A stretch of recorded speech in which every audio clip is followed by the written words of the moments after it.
Era una En lo discrecional tenemos que poder escoger más qué prestaciones queremos y dónde deseamos recibirlas, porque a todos nos gusta elegir qué se hace con lo propio y los impuestos es dinero nuestro. Civismo, ante esta crítica situación, considera que la recaudación no debe aumentar subiendo los impuestos, sino, si es que hace falta, aumentar la recaudación, incentivando el crecimiento. Cuando el fisco extrae demasiada sangre monetaria, el organismo social queda sin vitalidad y decae la actividad económica, la inversión y el emprendimiento de empresas. En una época de incertidumbre, nadie arriesga su dinero sin beneficio a obtener una recompensa. Concluyo diciendo los tres objetivos del Día de la Liberación Fiscal.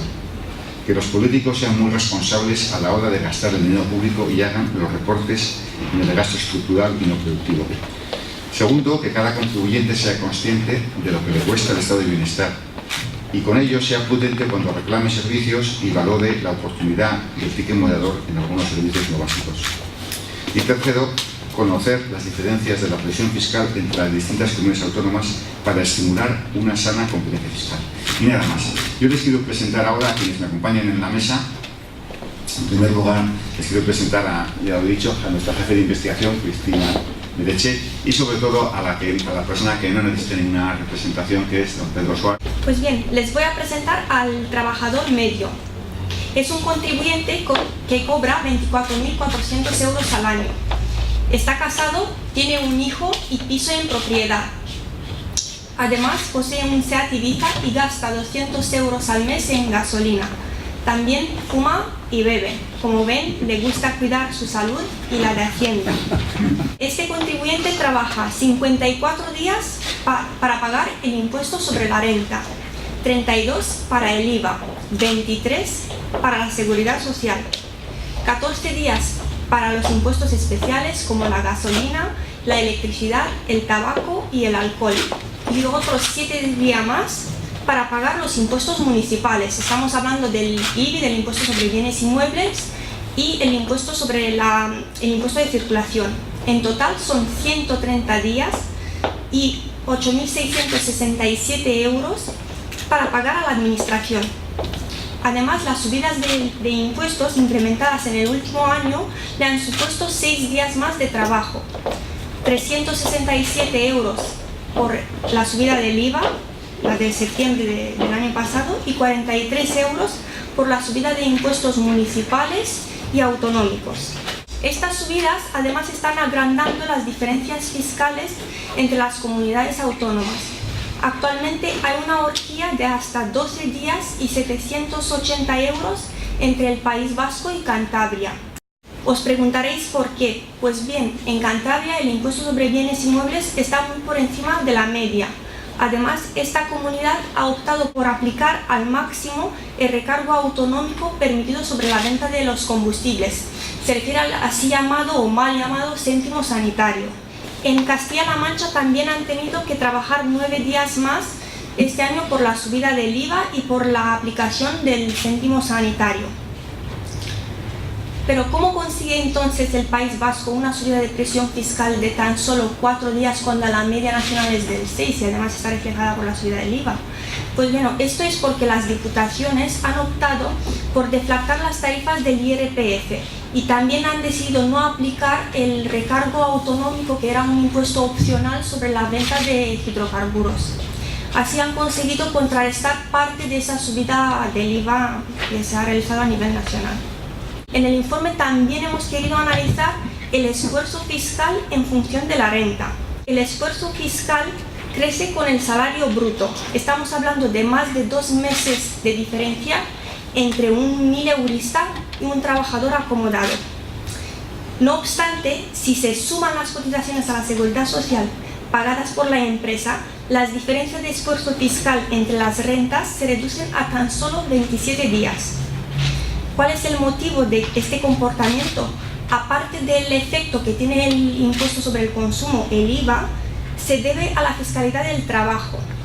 Las rentas de trabajo en España, como seguro que sabéis, están triplemente gravadas a través del impuesto sobre la renta, la seguridad social que paga la empresa y la seguridad social del trabajador. La seguridad social es un tributo que no aparece en su totalidad en la nómina. Las cotizaciones soportadas por el empresario multiplican por 5 las retenciones que se realizan directamente en la nómina del trabajador. Las cotizaciones tienen un tipo único, no se trata de un impuesto progresivo como es el caso del IRPF y tampoco se benefician de deducciones en función del nivel de remuneración. Por ello, a las rentas más bajas se les aplica el tipo máximo que es el 36,25%. Además, estas cotizaciones, como sabéis, tienen un tope. Las rentas que sobrepasan 3.400 euros mensuales únicamente pagan hasta ese nivel. Más allá de esos 3.000 euros ya no se cotiza la seguridad social. Pues bien, al tener en cuenta estas cotizaciones, los tipos impositivos efectivos para un mileuristas son del 34%, el 39% para un salario bruto de 1.600 euros y 42% para uno de 5.400. De este modo, de poco sirve que los tipos impositivos del IRPF vayan desde el 13 al 56%, si al final esta horquilla de 43 puntos porcentuales se reduce a un diferencial de tan solo 8 puntos. ¿Y qué pasa con la fiscalidad del trabajo en la Unión Europea? Es increíble, pero la renta media española está gravada al mismo nivel que Suecia o Finlandia, con la única diferencia de que la renta de estos países duplica la española, casi duplica la española. Pero las rentas altas tampoco se libran. Antes hemos hablado de la renta media. España es, según Eurostat, uno de los países de la Unión Europea en las que el tipo máximo del impuesto sobre la renta es más elevado, 56%, al mismo nivel que Dinamarca y únicamente superado por Suecia, que está en el 56,6%. Ahí andamos.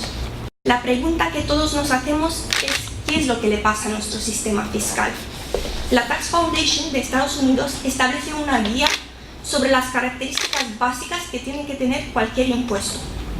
Se trata de proporcionalidad, no crear incentivos para eludir impuestos, como hemos visto el caso de Depardieu, neutralidad, estabilidad. Además, los cambios no pueden ser retroactivos, como ha pasado en algunos casos en el impuesto sobre el patrimonio. Y el sistema fiscal debería tener unas bases amplias para que los tipos puedan ser reducidos. Eso pues se podría aplicar al tema del IVA. Bueno, también se trata de transparencia. El 60% de la tributación sobre el trabajo está oculta, no aparece en la nómina. Si los trabajadores lo supieran, se escandalizarían. El sistema fiscal tiene además que ser sencillo para minimizar los costes de recaudación. El impuesto sobre la renta en España, con hasta 11 tramos tipos impositivos que van del 13 al 56, más las deducciones autonómicas y las estatales, hace que este gravamen sea el antónimo de sencillez impositiva. Además, hemos visto que la progresividad sobre la renta se reduce a tan solo 8 puntos. Así, cuanto más complejo es el sistema fiscal, menos sirve para alcanzar los objetivos para el que ha sido diseñado. Estamos hablando de la progresividad de la que tanto alardean nuestros políticos. Por ello, es necesario una urgente reforma fiscal para incluir en el sueldo bruto las cotizaciones a la seguridad social de la empresa y fusionarlas con las cotizaciones del trabajador, para reflejar así la carga fiscal real. En este caso, el contribuyente estaría trabajando más tiempo para pagar los impuestos que para sí mismo. El día de la liberación fiscal pasaría a ser el 3 de julio. Lo que pretendemos desde el think tank Civismo es crear un debate en la sociedad y entre nuestros gobernantes para que sepan la importancia de la competencia fiscal. Los ayuntamientos y las autonomías tienen suficientes herramientas para modificar la carga fiscal soportada por los contribuyentes. No obstante, en los últimos años, por la crisis económica, muchas comunidades autónomas han utilizado su capacidad de regular sobre determinados impuestos para aumentar el esfuerzo fiscal. Es increíble cómo los gobernantes entienden que la austeridad supone subir impuestos. La pregunta es, ¿Qué hace que una economía crezca y cree empleo? ¿Más impuestos o más incentivos para producir? Muchas veces culpamos a los políticos de que sean ellos los que nos han colocado esos impuestos tan altos. Los políticos son responsables de la oscuridad del sistema impositivo, no tanto de su carga. La oscuridad es querida. La confusión del sistema está hecha para eso, para que no sepamos lo que pagamos, si es posible. Si en un sistema ideal, si todos los españoles tuviésemos que pagar el IRPF en junio y no nos lo fueran deduciendo, sino que tuviésemos que ir acumulando en una cuenta para el fisco, no digo nada, ¿cómo se iba a poner la gente? Porque eso es que me van a devolver, dice, me van a devolver lo que le han quitado usted de más. Entonces me van a devolver y tal, no se dan cuenta, no nos damos cuenta de que la oscuridad lo que hace es que no nos enfademos tanto con los impuestos. Aunque esa oscuridad, y aquí está el profesor Cabrillo, que ha hecho mucho de economía de la ley y economía de la función pública, estas cosas que van mal son queridas. Y se hacen así precisamente con un fin, que es el de que sigan votándoles. Pero al final, quienes tenemos la culpa de que el día de liberación fiscal sea tan tarde, el día 3 de julio, somos nosotros, los votantes. Porque nosotros somos los que votamos una serie de servicios que se podrían arreglar de otra manera. Y esa manera incluiría ver cómo son los incentivos, y diré ahora. Esa serie de servicios y la idea que hablábamos antes de que en España creemos que la mayor parte de las cosas tienen que ser gratis, entre comillas, que el dinero del Estado no es de nadie. Entonces, es la idea de que no queremos pagar por nada. Si es posible, no pagar por la educación, no pagar por la sanidad, no pagar por el AVE, por las vías del AVE. Las vías del AVE, ¿cuánto ha costado el AVE? 8.388 millones de euros ha costado el AVE de Barcelona. Entonces, cuando yo voy a Barcelona, que me la AVE muy cómodo, me siento muy contento porque me están financiando las viudas y los pobres que no van en AVE. Es muy importante que la clase media se sienta cómoda, porque es la clase política, y por eso la progresividad es tan baja, una vez que se meten todos los elementos. Tampoco es casualidad. Se dice, somos muy progresivos, pero luego a mis votantes les doy una progresividad un poco menor. Eso es, no es que la gente sea cínica, es que así es como funciona el sistema. Entonces, ¿qué es lo que nos gastamos en el estado de bienestar? En el presupuesto de este año 13, lo hago como porcentaje del PIB, en salud el 6,3%, en educación el 4,8%, en pensiones el 11,6% del PIB, lo que suma 22,7%. Si a esto añadimos el paro, lo que será de subvención del paro, que es 2,6, se pone en 25,3%. Y si a esto añadimos lo que hay que pagar por la deuda, el servicio de la deuda, que es un 25%, curiosamente el servicio de la deuda es más que el paro. Se va a poner igual con el aumento del paro, pero está ahí, que es un 25%, nos ponemos con que el sistema de seguridad social gasta lo equivalente a un 25% del PIB, y si le añadimos el servicio de la deuda, y no es casual que haya tanta deuda, entonces nos ponemos en el 50,3%. Si tenemos un gasto de estado de bienestar de este tamaño, pues no hay más remedio que cobrar impuestos, y si no se llega con los impuestos, cobrar el impuesto de la deuda pública, que es otro impuesto. Porque la vida media de la deuda pública española es 6,7 años. Quiere decirse que no es que estemos gastando el dinero de nuestros hijos, no, el nuestro dentro de 6 años. Porque a medida que va aumentando la deuda, hay que ir acortándola para poder colocarla. Porque la vida media de la deuda española es 6,7 años. Bueno, dentro de 6 años estamos pagando lo que se ha gastado de más hoy. Entonces, si comparo el déficit público previsto en el presupuesto, 133,6 miles de millones, con el gasto en la seguridad social, ¿cuál será mayor? ¿El déficit o el gasto? el gasto, 258.000 millones de gasto en seguridad social y un déficit de 133.000.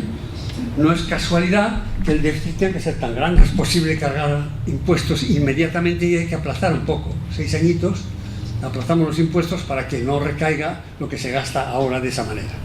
La culpa la tenemos los votantes, que queremos cosas gratis. Y a los que no les pueden decir los políticos, no pueden hacer más que embarullar todo para que no se note, y no les pueden decir de verdad, hablarles francamente, hablarnos francamente. Es decir, usted pues no, pues esto es lo que hay que gastarse y se lo vamos a cobrar en impuestos. En realidad estamos corrompidos.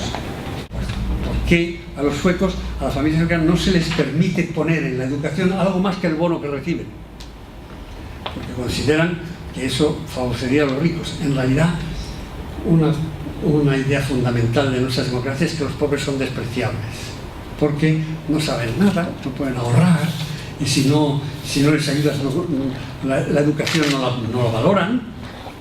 Una persona que limpia una oficina, la pobre no sabe que la única forma de que sus hijos no estén por así es darles una educación. Vaya que sí lo saben.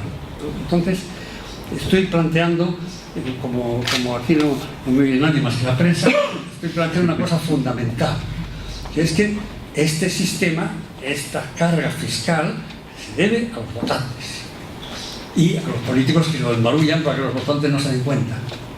Entonces, ¿qué cambio tiene que haber? ¿Qué cambio tiene que haber en los valores de lo que tanto se habla? Valores, mucho valor. El cambio es, yo defiendo mucho el valor o público, es decir, la virtud pública. ¿En qué consiste la virtud pública? No quiero que me subvencione. Una democracia en que la gente dijera no me subvencione usted sería una cosa muy distinta. Esa es la virtud pública. No el amar a la familia que la amamos, ni el ser buenos, no mentir, el pagar todos los impuestos, todo eso que se dice. La virtud pública es no me subvencione. Yo cargo con lo mío. Habrá gente, y además la gente que no pueda, ya les ayudo yo.